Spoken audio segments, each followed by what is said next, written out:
like I said, pardon my ignorance. Board of Election is just explain a little bit. Board of Supervisors. Every county has.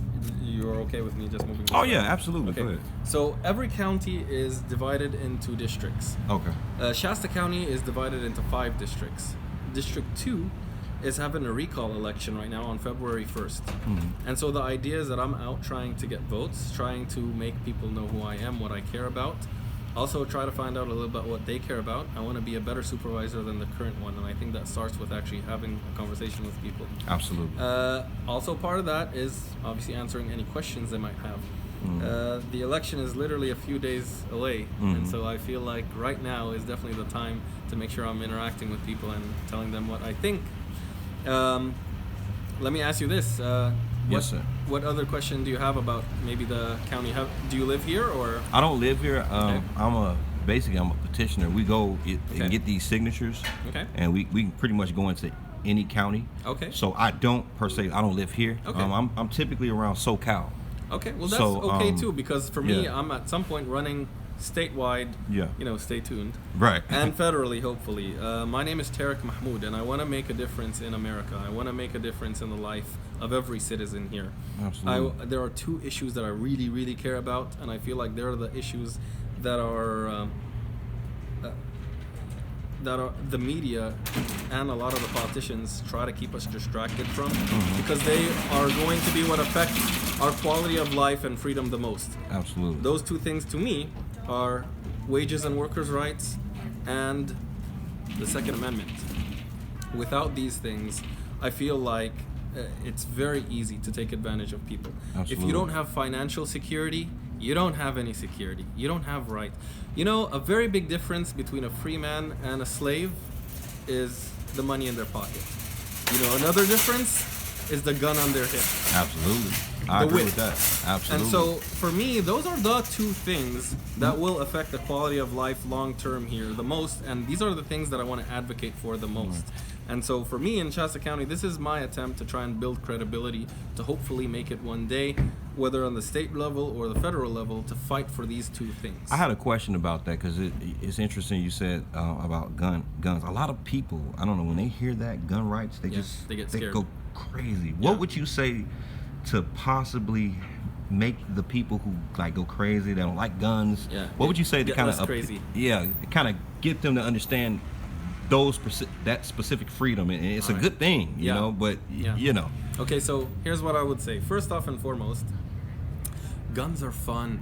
It's associated with a lot of death and destruction, but unfortunately, and look, here's the thing, I get it, especially in the bigger cities where there's less areas to actually shoot a gun. Like for example, in a rural community, a rural place like Reading, if you show the camera, there's mountains everywhere. There's a lot of places you can go target shoot without hurting anybody. There's a lot of hunting, and so it's easier for guns to be part of the culture here. It's easier for people to experiment with guns and have a good time, frankly, with guns. So I get that that's a difference in bigger cities, like for example Sacramento and LA. This is a fun fact. One time I had my AK-47. I was driving down back to Sacramento because I wanted to buy some food from an Arabic market there. I totally forgot it in my trunk because I was at the range here, the outdoor range here, like a day or 2 before that. But anyway, as soon as I hit the highway that actually leads into Sacramento and I see the big tall buildings, I'm like, oh shit, I have an AK-47 in my car. I was like, But that's the funny thing though. That's what I can see as a relatable. I get that. I get that. The very simple question to ask is, what the hell are you going to do with the AK-47 in a big city like this? Absolutely. Unless you have some maybe nefarious, intentions. So I get that idea, because there's nowhere to actually use it. Unless, again, you're trying to hurt people. And so I get that. But at the same time, sometimes when you evaluate the rights that we have, you have to look beyond the bad actors. You have to look beyond the people that misuse and abuse those rights. For example, the First Amendment. The First Amendment today, in my opinion, people on the left and the right really abuse and misuse it. They call each other's names all under the guise of free speech. Usually the worst people, the most indecent, uncivil people in the room are usually the loudest proponents I promise you. for free speech. You know, and so obviously that's why people have a reaction and they say we need things like hate speech, we need things like, you know, speech codes in the universities. Because I get it, you know, a lot of people sometimes misuse their freedoms. That's the thing about freedom. It comes with a little bit of risk. Absolutely. But again, that's also a beautiful thing because a lot of people don't have these freedoms. A lot of people don't have access to the rights that we have Right. all around the world. I'm half Middle Eastern. Absolutely. People don't have access to guns. People don't have a right to guns. Egypt is my country where I used to live. The government killed 800 people in one protest in one day. What? For Yes. real? Yes, for real. Okay, and so 800 people. 800 people.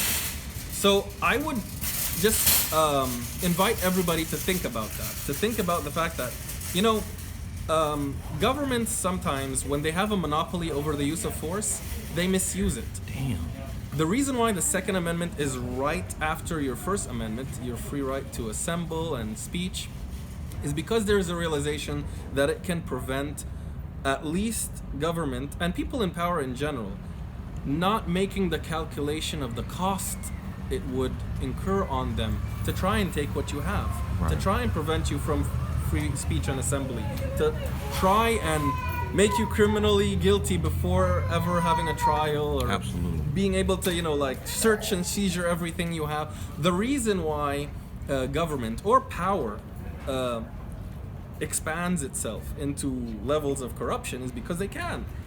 And so the more cost you can at least suggest to the people of in power, the better off you'll be.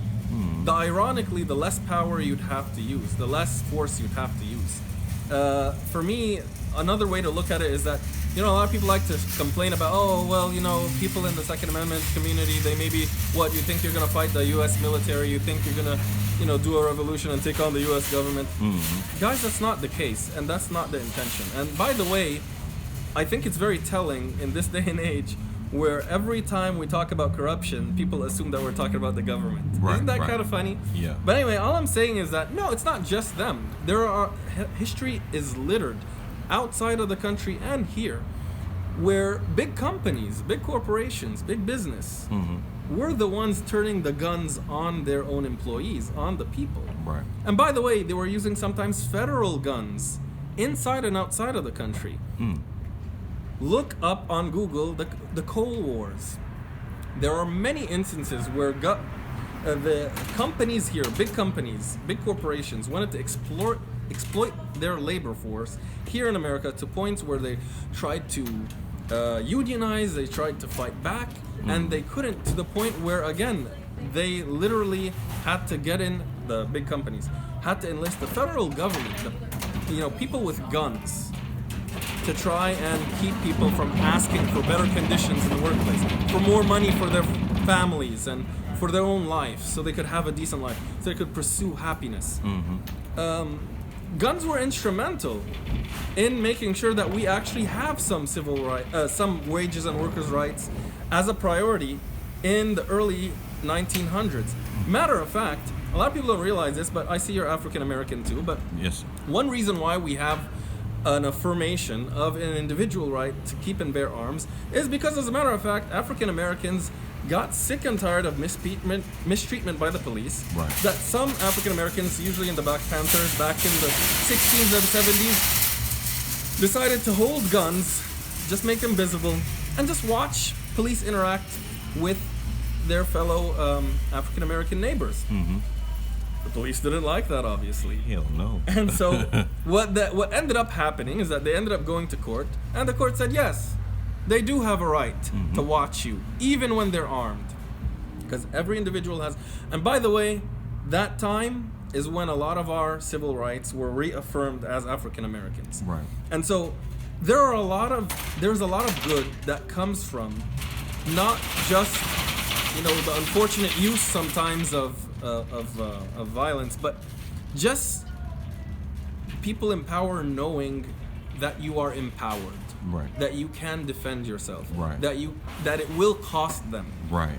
Ask yourself, why did the U.S. military, the biggest military in the history of the planet, unrivaled, why did we decide to leave Afghanistan after 20 years? Now that. What, you think the Afghan people had tanks and planes and trains and automobiles and drones? They did not. They only had assault rifles. That's all they had. that was crazy. I just thought Biden was just weak. He just ran. I don't know. Yeah. All I'm saying is that there is public good in individuals having a right to keep and bear arms, not only about against the tyrannical government, but also tyrannical big corporations and multinational businesses that don't care about America or Americans, frankly. And also beyond that, I think this is all philosophical, but if we got invaded, whether it's by China or Russia or Mexico for whatever reason, or Canada, any of these people, it will be good that the civilians are armed here. Hell yeah. It's an extra layer of defense. Right. That was the Second Amendment of the Constitution. Yeah. Because in times of war, if the federal government or the government needs more, they can find more. A right, well-regulated more militia. people, a well-regulated militia. That's when the militia come in and help the federal government to fight off a foreign threat. Yeah, you're right. And people have to be armed and have to know how to use those arms prior. How are you going to do that without being able to have access to these things? Again, one reason why we have it is because, again, they were fighting a war against the British. Right. And so you have to take that into perspective. There's a lot of history to why we have the Second Amendment. But again, beyond the philosophy, beyond the history, beyond the hypotheticals, trust me when I say there are a lot of YouTubers you could watch, like for example, Iraq Veteran 88, FPS Russia. There are so many examples. TFP TV. They talk about guns like fine wine. Like all the different kinds of guns, the history behind it, how its mechanisms work, how it's different from other guns in the same class. These things are very intriguing. Every gun has its different taste, different recoil, different sound to it. There's a reason why we have a big market, and it's because guns are simply fun. And by the way, it's good for you. It's one reason, target shooting is one reason why humans are different from other animals on the planet. We can target shoot. We can have hand-eye coordination, and we can hit a target a lot farther than any other animal can. And so why not celebrate that advantage just on a biological level, if you want to get back into the philosophy, but again, a less threatening part of philosophy. We're not talking about power or government or any of that. We're not talking about big business or anything like that. Just talking about, again, just you being able to take up, obviously, archery. That's another example. But again, guns can be really, really, really, really extremely fun. And then plus, here's the thing, like a lot of people don't realize this, but no one's saying you have to have a gun. We're just saying that we don't want people to take away guns or make it harder for law-abiding citizens to have guns, to have the guns they want, frankly. Right. It shouldn't be your decision. It should be an individual decision. Right. And so that's why you have the right. That's why you have a lot of people that like guns. Frankly, there's a lot of other types of guns too. Like even if you're not into actual firearms, there are a lot of airsoft guns out there. There are a lot of and they look a lot of those aerosol guns look just like regular weapons. Yeah, like firearm, real life stuff, Yeah, real good, really fun stuff. And then again, beyond the target shooting, there's a lot of competitions like 3-gun, where you basically have to switch from one gun to another as you're target shooting and walk through places and stuff. There's a lot of airsoft battles that you could get into, where you I was involved with a paintball battle. Man, it was so fun. Yeah. Oh man, I love it. It's kind of like laser tag, but for like men. I loved it, man. And women, don't get me wrong. Absolutely. But I'm just saying, it's like these things can be really, it's a lot less threatening. Well, the reason why you have a lot of people that support the NRA, support a lot of the gun advocate groups, is because there is a lot of fun to be had, and you just don't realize it because you aren't maybe exposed to guns, or you unfortunately lived in an area that a lot of people misused guns, and I'm sympathetic to that. I'm really basically the hood. Yeah, I'm very sympathetic. Look, if I grew up and I had a family member shot by some person that was, you know, like for example, doing a drive-by or anything like that, Mm-hmm. I am very sure that I would have a bad taste in my mouth when Absolutely. it comes to guns. I respect that. Right. But all I'm saying is that when you're making a political decision, when you're making a decision about how you want to interpret our constitutional rights, please remember that we're not talking about that bad person that killed your loved one or Right. hurt your loved one. We're not talking about the idiots that do school shootings. We're not talking about terrorists or criminals. We're not talking about any of those people. We're talking about how we're making it easier or harder for law-abiding citizens like yourself Mm-hmm. to have your own means of self-defense, to have your own means of having fun. Mm-hmm. That's the whole thing. And again, I'd encourage people to just go on some of the YouTube channels I've mentioned and just look at some of the videos. You might find it intriguing. You might be encouraged to buy your first gun. Absolutely, absolutely. Yeah, yeah. And what's your name again, man? Tarek. Tarek, yeah. and Tarek here's his Mahmoud. card. All right, you want to check him out? Yeah. There you go. All right, man. I appreciate the conversation, man, and Of I course. wish you a lot of luck and Yeah. success. You know what I'm saying? So Yeah, fist bump to everybody For sure, watching. for sure, for sure. I'll give you a fist bump for him. All right, y'all.